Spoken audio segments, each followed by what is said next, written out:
Welcome. Thank you so much for stopping by and hanging out with me today. If you're new here, I'm Laurie and I make all types of crafts and DIYs, and every once in a while I'll share a lifestyle video. Casey from Coffee with My Sunshine hosts a monthly challenge called Using Trash to Create Treasure. To participate in this challenge, all you need to do is take something that would normally be discarded and give it a new life. This month, her co-host is Heidi Sonboul DIY, and both of these women are favorites of mine. I'm going to link their amazing channels below in the description along with the playlist. I always love participating in this challenge, and I hope you enjoy my recycled projects.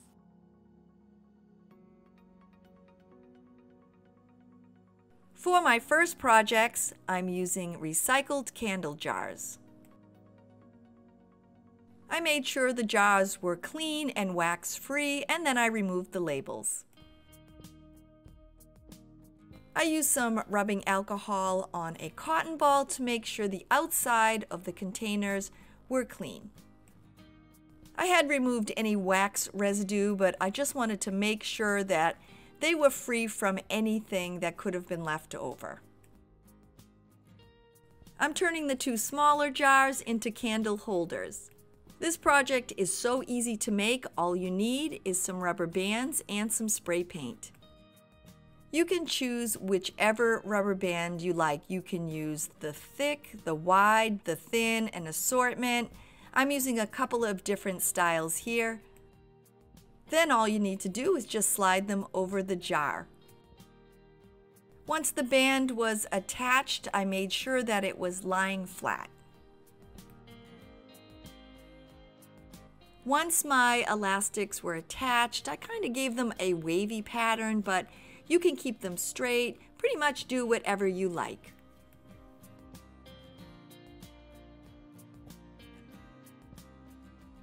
After my first jar was complete, I then made my second. Once all your bands are in place, it's now time to spray the jars. I placed both of the jars upside down so the opening was on the bottom.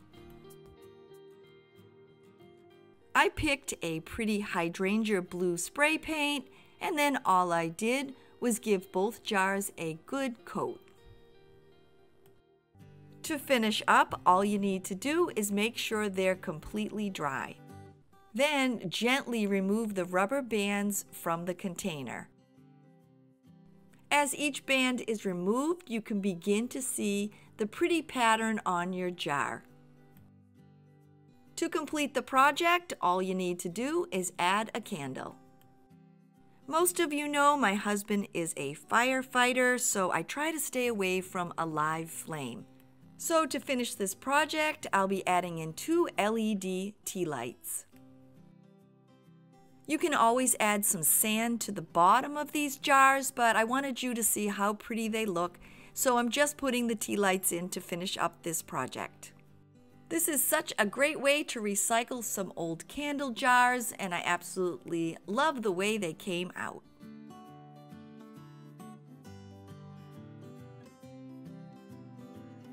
I'm recycling the larger candle jar by using these 3D Dollar Tree stickers. After removing them from the package, all I did was randomly place them onto the jar.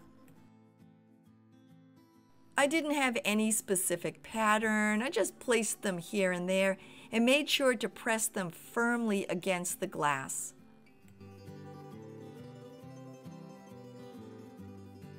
I want to give this jar a little height, so I'm going to make a pedestal. I'm using one of these little glass bowls from the Dollar Tree and attaching it to the bottom with my E6000. After I applied the glue, I centered it on the bottom of the jar. I let it set up overnight, and then once again I flipped it upside down, and I used some white semi-gloss spray paint and gave it a good coat. Once it dries, it reminds me of the Fenton hobnail milk glass definitely has a vintage feel to it. I'm using this as a centerpiece, so I'm dropping a piece of Sahara foam in the center. To make the floral arrangement, I'm using some silk flowers from the Dollar Tree. I start off by snipping each flower at its longest point on the stem. Once all my flowers are cut, I'm making a very simple floral arrangement. I place my largest stem in the center, and then I just kind of work my way around by adding more flowers and working downwards in a triangular pattern. I'm not sure if this is how the professionals do it, but this is the way I do it, and every now and then you will have to kind of trim off one of the stems to make sure they'll fit. I'm making a very simple centerpiece, but you could always add some filler in between the flowers and maybe even add a bow. When you're done, your recycled planter will turn into a pretty floral centerpiece. For this project, I'm going to change this ugly duckling that someone threw in the trash back into a beautiful swan. The swan's made out of wood and there are a lot of chipped pieces of paint, so I just used my sandpaper and I gave it a good sanding. I'm always surprised when someone will just throw something like this away in the trash and all they need to do is spend about 30 minutes and give it a good paint job and a whole new life. There were some chunks of wood missing from the swan, and I went down and I checked my wood filler, and guess what? It was all dried out. So I used some paintable caulking and I filled in the holes as best as possible. Once the caulking had dried, I then sanded the surface to a smooth finish.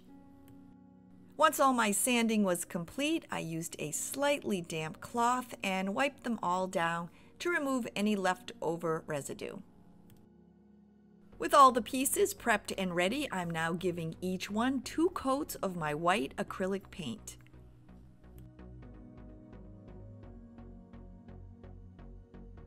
I made sure to let each piece dry completely before I added the second coat. I'm using the same color scheme for all my projects, and I'm painting the beak on the swan with this pretty periwinkle blue acrylic paint.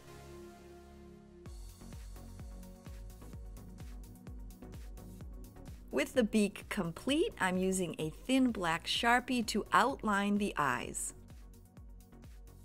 After I did one eye, I did the other, and then I outlined the beak. I'm displaying the swan on an enclosed porch, but I wanted to give it a little extra protection, so I'm going to give all pieces a coat of Mod Podge. A clear coat spray would work great too. With all my pieces complete, I used some E6000 and attached them together. These wood pieces are pretty heavy, so I used a generous amount. I want to add a pretty accent to my swan's neck. I'm sure you're asking yourself, what is this woman showing me? What is this tangled mess? Well, my husband and my brother-in-law both trimmed their grapevines, so I told them to leave me the cuttings. I love making my own grapevine wreaths, so I thought I'd make a smaller version for the neck of the swan. When I make my grapevine wreaths, all I do is twist the vines in and out of each other in a circular pattern.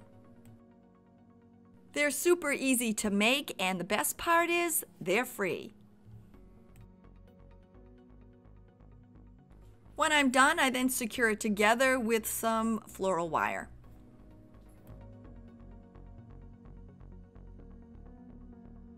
I'm using the same flowers with the exception of one of the flowers having this really pretty butterfly attached to it. For this project, I'm removing the flower heads, the buds, and the leaves.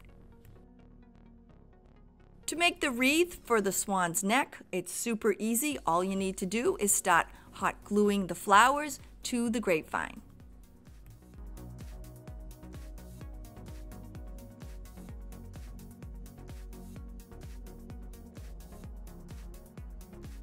When I'm gluing the flowers onto the wreath, I have them all heading in the same direction.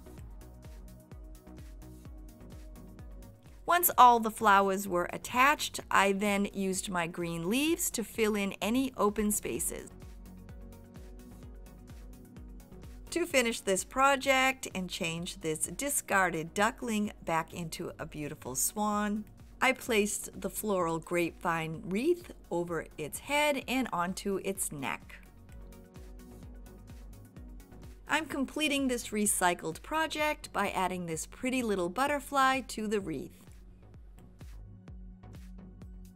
I think it's absolutely beautiful, and I'm so happy I rescued it from the trash.